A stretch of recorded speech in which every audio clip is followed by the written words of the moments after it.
My sugar daddy asks me for weird favors. His Tinder profile said he was 45, but he looked to be in his early 30s at most. Looking for a sugar baby. $700 weekly. No. It sounded too good to be true. But as a broke university student, I was willing to take my chances. I swiped right, and Tinder let me know it was a match. His message came seconds later. "Hey there, sweetheart." I cringed at that word. I hated it. But $700 was $700, so I sucked it up and replied, "Hey." His name was Jack, and he told me he owned his own business, although he never specified what kind of business it was. We talked for a while before he asked me for my Venmo to send me the first payment. After a few minutes, I got the notification. I stared at the $700 for at least 20 minutes, expecting to wake up from a dream at any second. But it wasn't a dream. "You still there?" I clicked on the message. "Yeah, sorry.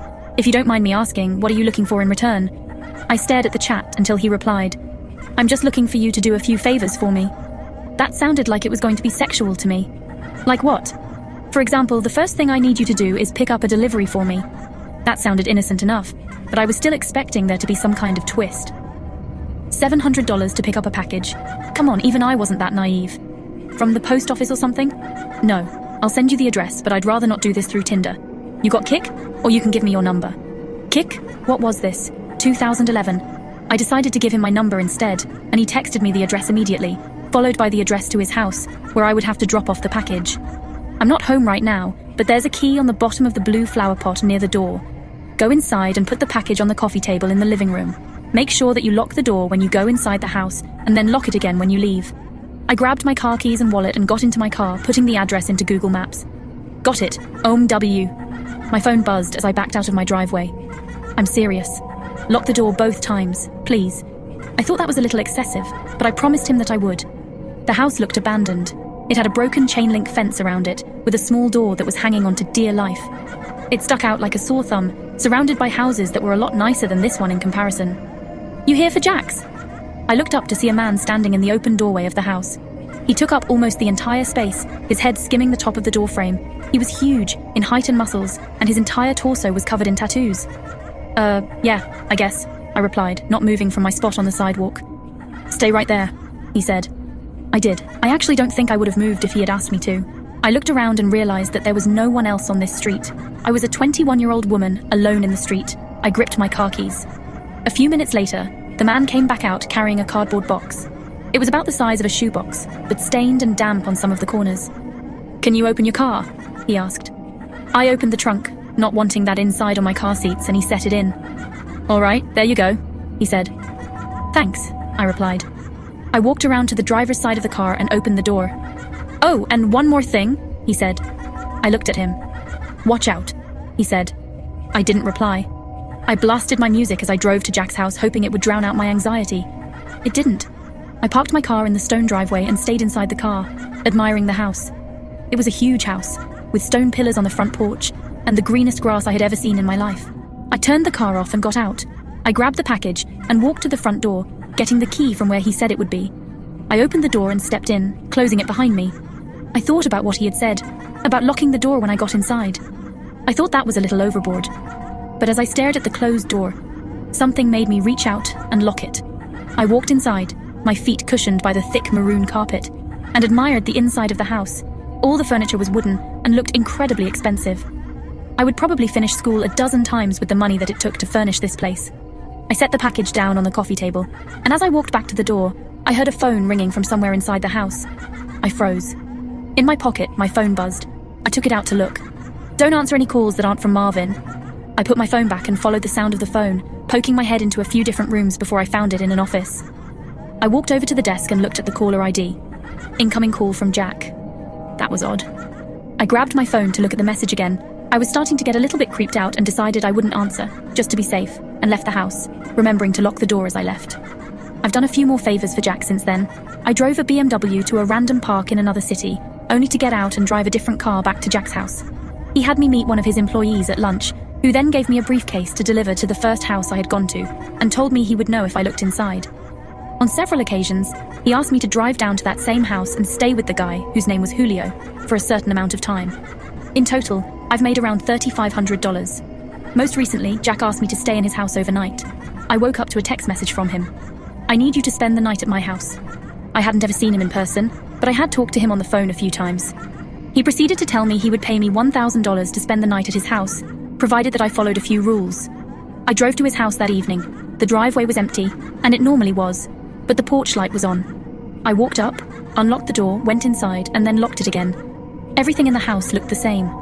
Jack had told me over the phone that he would leave the list of rules on the dining room table. I set all my stuff down in the living room.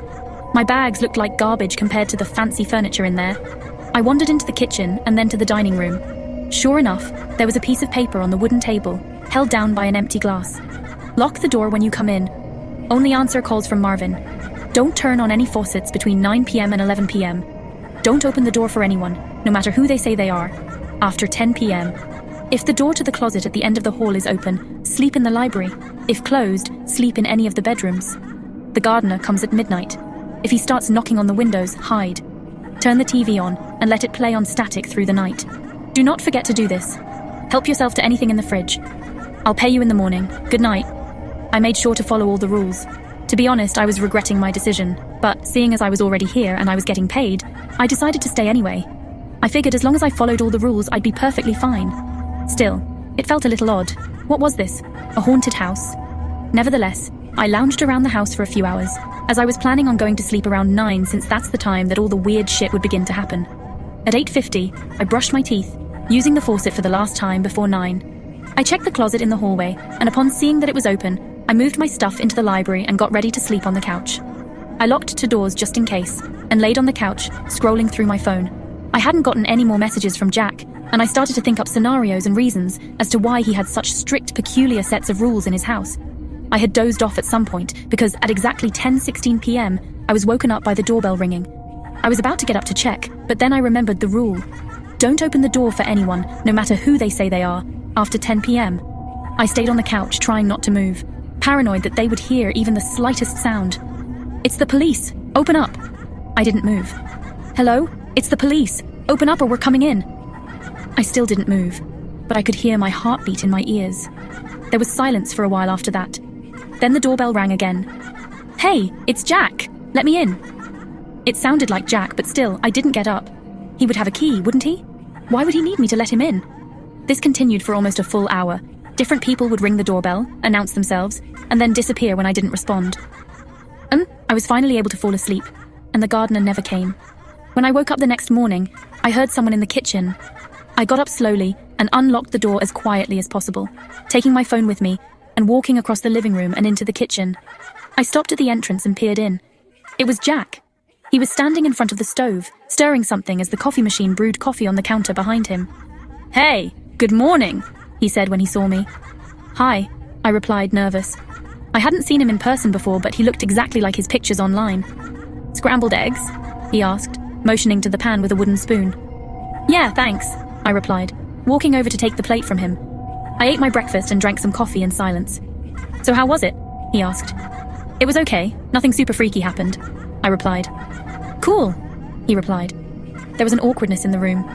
I think I'm going to go now. I have class. I trailed off.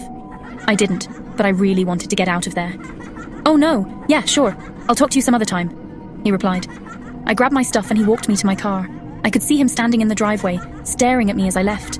When I got home, I unpacked all my stuff and noticed that I still had the list with me. I sat on my bed and read it again. I felt my body tense up as I realized that I had forgotten something. Turn the TV on and let it play on static through the night. Do not forget to do this. Turn the TV on and let it play on static through the night. Do not forget to do this. Do not forget to do this. I stared at the words on the page until they lost meaning. Beside me, my phone buzzed, snapping me back to reality. It was the $1,000 payment. I looked at my phone and then back at the list. Maybe it wasn't an important step. As I was thinking this over, a text from Jack came in. I'm not in town right now. I should be back next week, so you're free from running any more errands for me until then. Just sent the payment. Go do something fun. I stared at the message and read it again. And once more for good measure. I'm not in town right now. I thought back to this morning, and how Jack was in his house, how he gave me breakfast. I'm not in town right now. Within minutes, a new text came in this time from a number that I didn't recognize. Did you forget to do something? The text was followed by a picture of Jack, or whoever this version of Jack was, standing in front of the TV. I didn't respond. Next came another picture. This one was of the outside of my house. It was followed by another text. Watch out.